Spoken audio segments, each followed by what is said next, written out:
I'm Emily, and I am going to show you how to present each of our ambassador animals on program. So first we're going to start with Toad. This is how you should present her on program and all other amphibians. We don't want anyone to touch her because just like all amphibians, if they have chemicals like sanitizer or bug spray on their hands, then she runs the risk of getting sick from that. So keep her in the container. You can take the lid off if you want to, but that's up to you. However, don't transport her with the lid off. Toads don't jump as high as frogs do, but Miss Toad here definitely makes up for that. She is a very high jumper. So when you transport her, make sure the lid is on. And especially if you're going to be gone for a while, make sure she has a wet paper towel underneath. And it's always good to bring extra water from the trust. I don't trust water sources from outside of our building, so bring a water bottle of our own water for any critters who need it, especially an amphibian. So when you walk around with her, you can literally just pick up like that and move around. People can look above, and if you don't have a paper towel, they can look at her belly. But the most important thing is that you don't give kids the opportunity to reach in there and grab her. If it's a very small number of audience members, and as long as the animal care supervisor, which currently is Rachel, gives you the okay to, you can also give her a mealworm or two during programs. Again, she's a chunky mama, so make sure that you are following the animal care supervisor's instructions and don't overfeed her. I'm going to give her one worm, and this is a really great way to demonstrate how frogs and toads will use their eyes to swallow. So again, only if there's like fewer than 10 kids and they're being really well behaved, and she's going to eat that day, and you have permission from whoever is in charge of her, because we don't want her to get too fat, but I will show you how to feed her. Ideally, you don't have a paper towel here, but it'll be just fine if we do.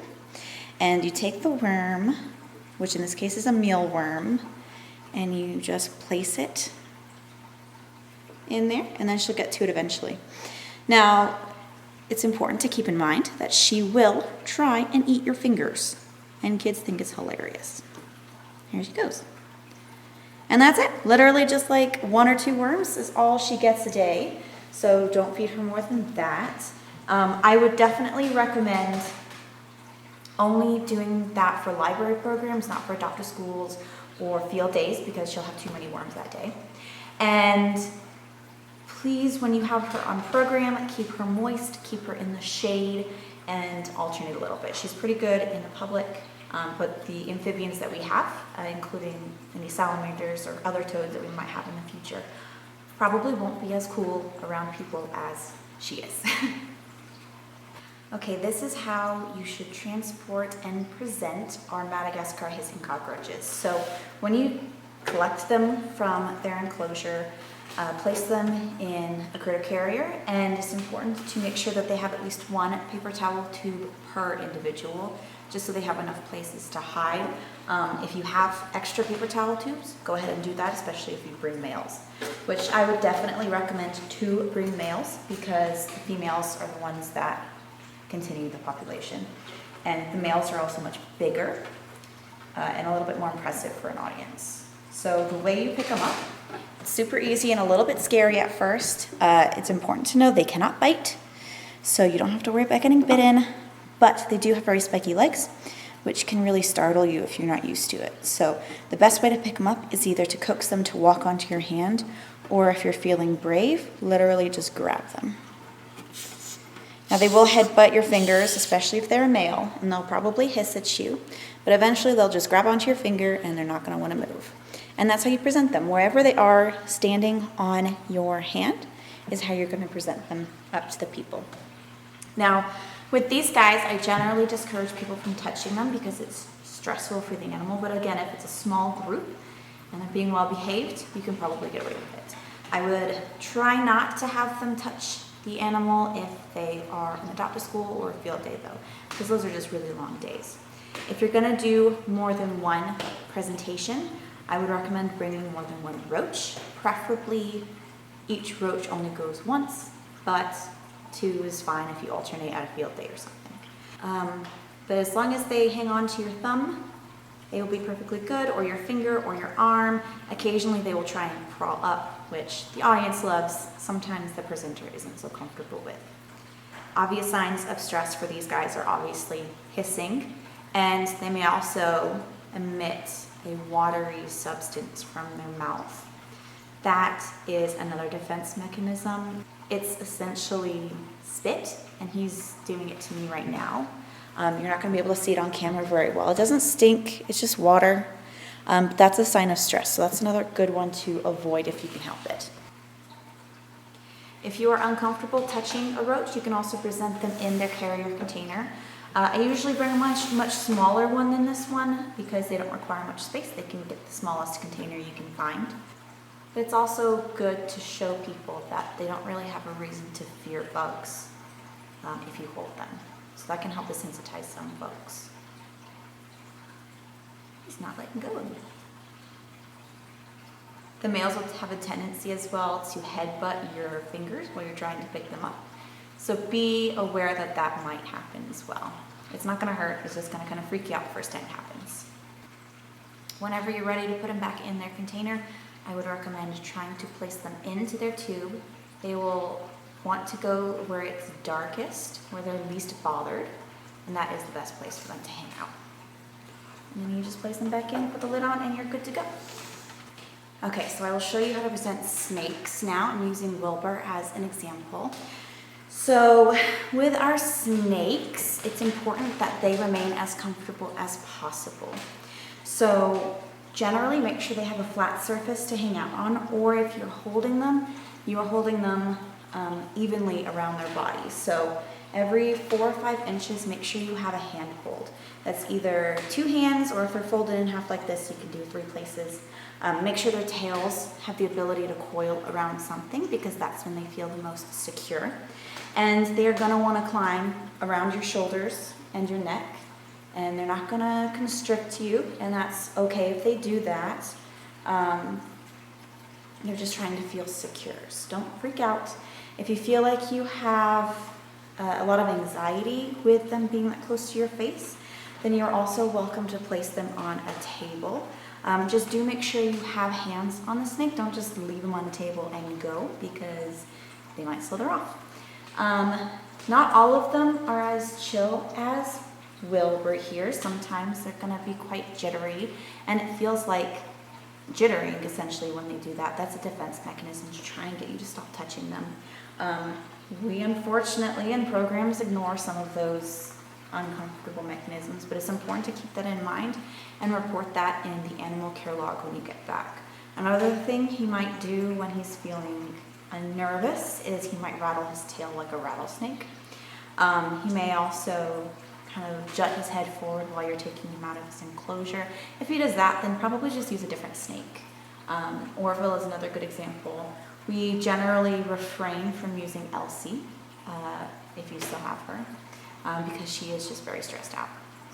Generally, if you're doing more than 2 presentations, bring 2 snakes and alternate them between presentations, because they do get quite stressed out. However, on field days, definitely don't rely on using snakes for every single lesson, because they're going to get very tired very quickly. So bring backups and not just the 2 snakes.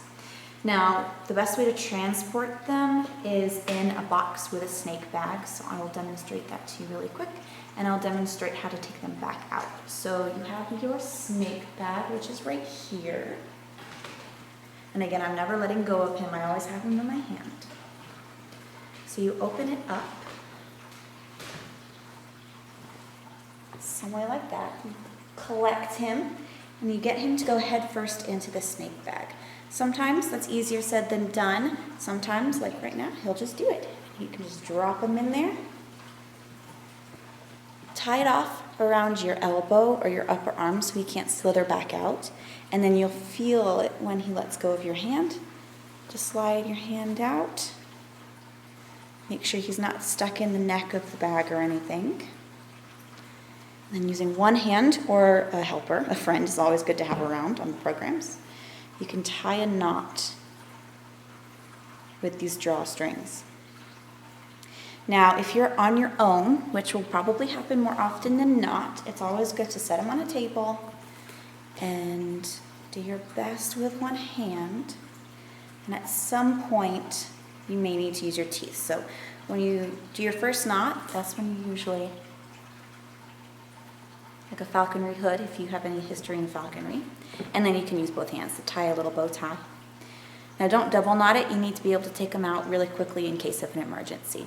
Once they're in the bag, you can put them in their box. This is the one we usually use, but a critter carrier works as well. The purpose of the box is so they don't accidentally get squished on transit, and it has holes drilled in the sides so they can still breathe. They have really low metabolism, so you don't usually have to worry about them suffocating, unless you put them in a cooler, which is also an option. Make sure they get lots of air breaks. There you go. Get them comfortable, latch up those latches, and you got a snake in a box.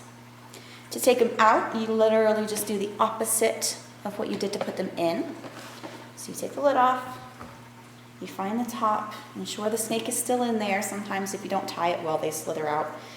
Then they're usually on top and there's the snake. So you undo the bow tie, undo the knot, and so now it's open and he's down here. It's important to have a look, see where his head is, see if he's looking at you or if he's asleep. I like to roll it so he has less bag to travel through. And then touch him a little bit, make sure he knows he's getting picked up.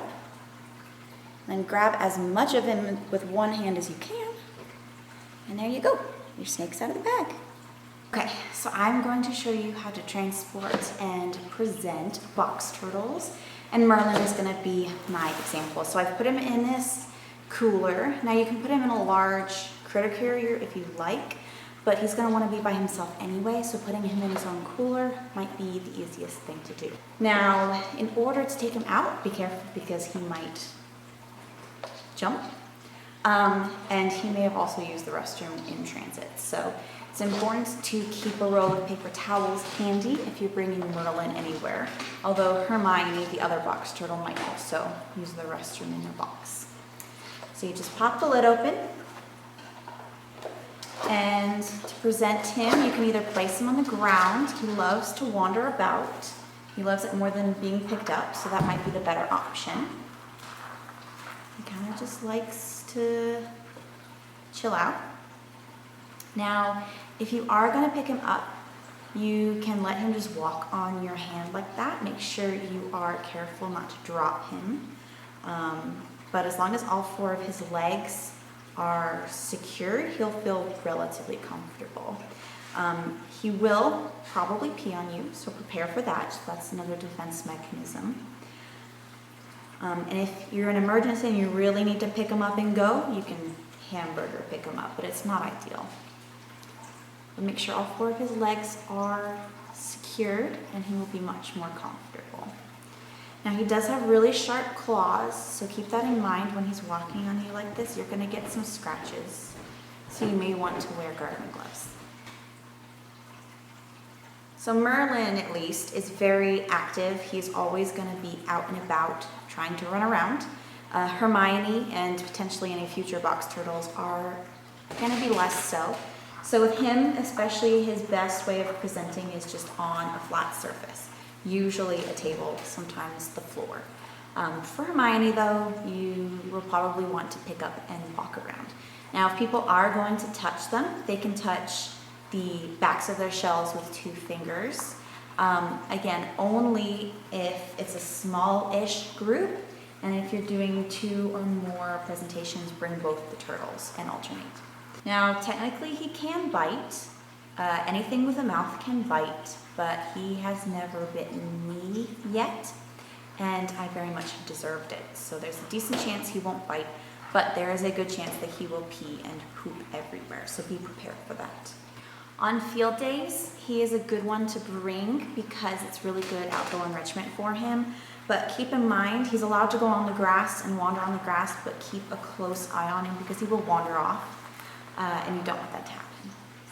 But otherwise, that is actually a really good enrichment for him. And he really, really likes to climb trees. If you really need to pick him up, You can pick them up from below like this. It's less than ideal. Ideally, you would stand on all 4 feet on both your hands. But in an emergency where you need to use another hand for something, you can just hold them from below. You will get scratches though, so prepare for that. Make sure to wash your hands afterwards if you do get scratched. And that is how you present Merlin, the amazing box turtle, and other box turtles or tortoises. So this is how you present aquatic turtles, probably a musk or a mud turtle.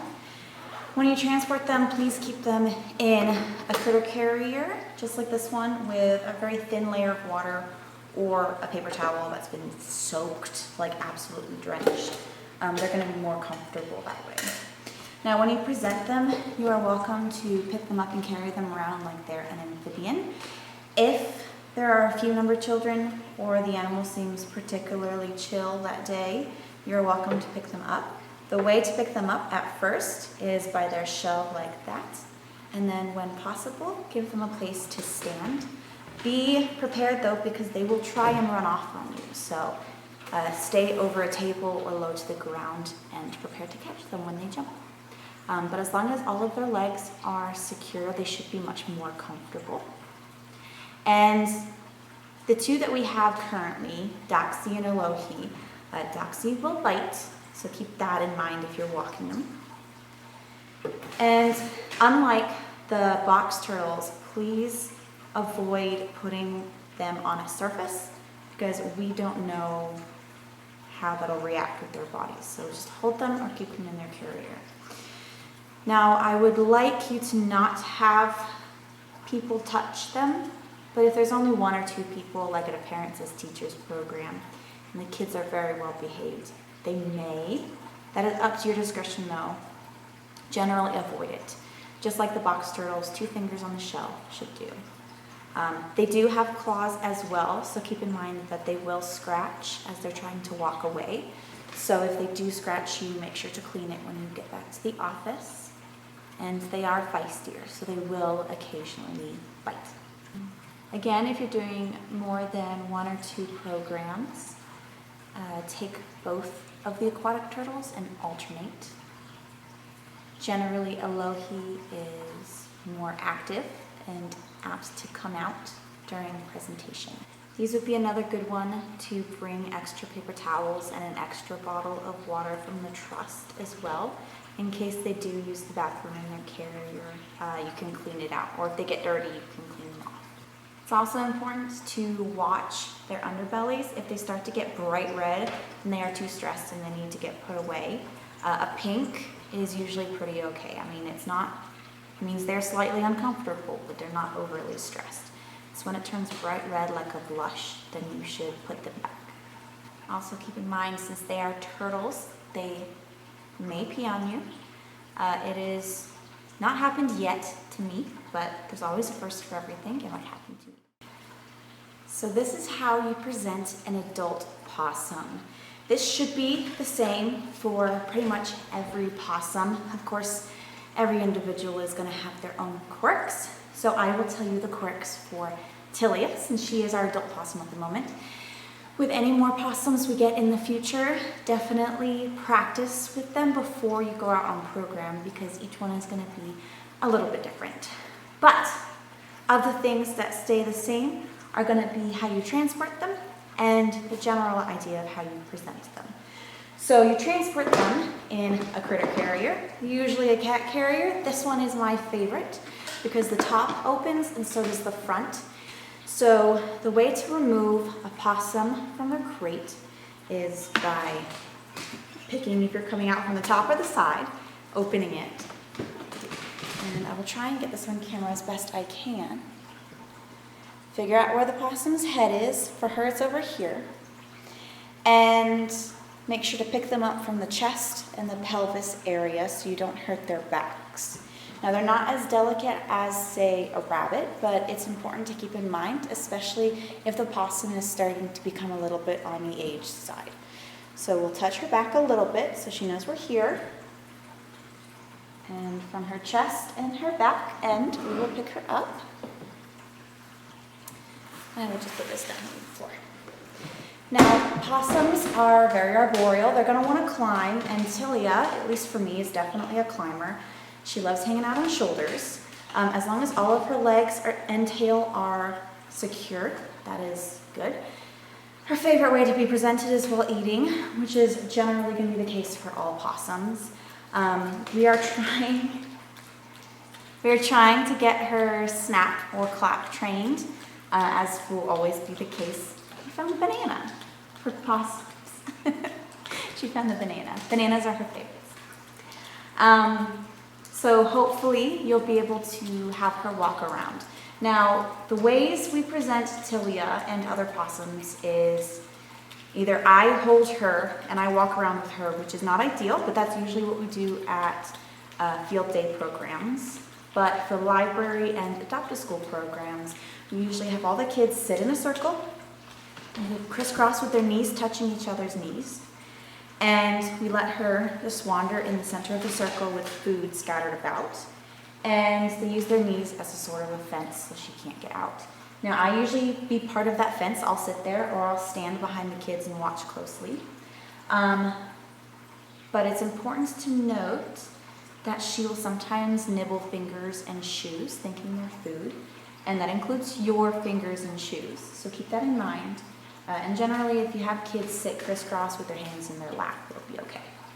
But getting her moving and sniffing and exploring things is really good enrichment for her. So if possible, I would definitely say try and do that. She's welcome to run around in the grass outside, and we do have a harness that you can put on her, especially for field days. I'm not going to go over that right now because that's something you're going to want to go over with Rachel. However, it's a good tool to use if she's going to be out of her crate or playpen for a long period of time. If it's only for a small amount of time at a library or at a school, I'm not so worried about putting a harness and leash on her because she's pretty well easy to control if she's got food in front of her. And if she does climb up to your shoulders, which happens occasionally, just make sure you're holding onto her tail lightly so she can balance using your hand if she needs to. And if she feels like she's going to fall, catch her before she does. It's not the best to have them hang from their tail if possible. It's just a balancing tool. Tilia here is pretty tolerant to touches. She doesn't enjoy them because possums generally don't. So we try not to have students touch her. Now, if it's a small group and you're only doing 1 or 2 classes that day, using your discretion, you can allow them to 2-finger touch her back on their way out while she's eating at a table or in your shoulders. Generally, if she's eating, she's kind of blind to the rest of the world, so she's quite happy to allow that to happen. We don't want more than, I want to say like 30 touches a day. So if you're going to have a lot of classes or a lot of kids, please don't touch her at all.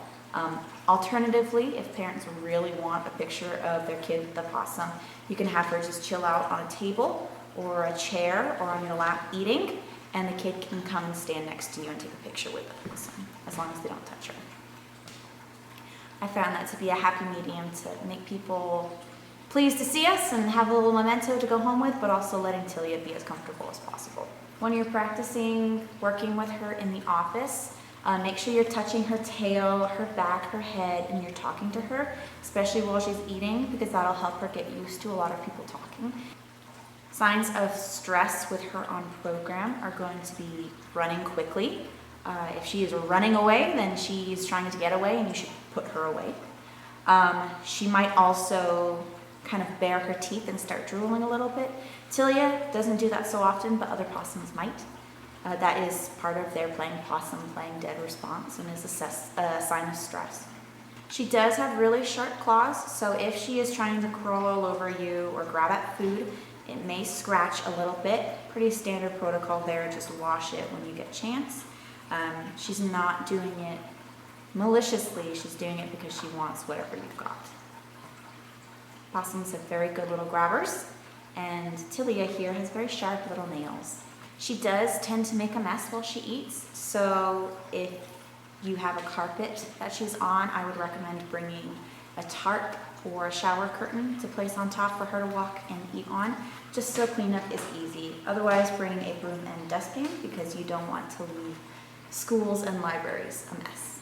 Ideally, bring the highest value foods that you can. So usually that's peanut butter, protein, and fruits, because going on programs is stressful, so you want to make as much of a reward of it as possible. Generally, you will also want people to stay still and quiet when she's out of her crate. Tilia, it's not that big of a problem because she doesn't seem to react very much to loud noises, but other possums, it's going to be a different story. In order to put her back in her crate, I recommend doing so from the same way you took her out, which for me is going to be the top. Pick her up from her chest and her rear end again, and just let her lower herself into her crate. Generally, if possible, it's best to let them do whatever they need to do themselves.